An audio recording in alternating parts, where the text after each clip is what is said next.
See, this is a failed kind of a switch.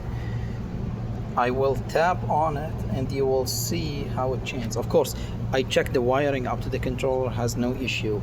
So it is from here down there, which the only thing which has a problem is the switch. Let's take a look at it. Let me see, just I tapped in and that's it. And if I wiggle the wires and do whatever crazy stuff, it does not affect it. It's really, I'm not sure, is there like a voltage drop or it's a failed sensor? I'm not really sure for that thing, but I really think it's just a bad switch. Well, unfortunately it's a high pressure, so it's really for protection. Well, bad luck for the customer.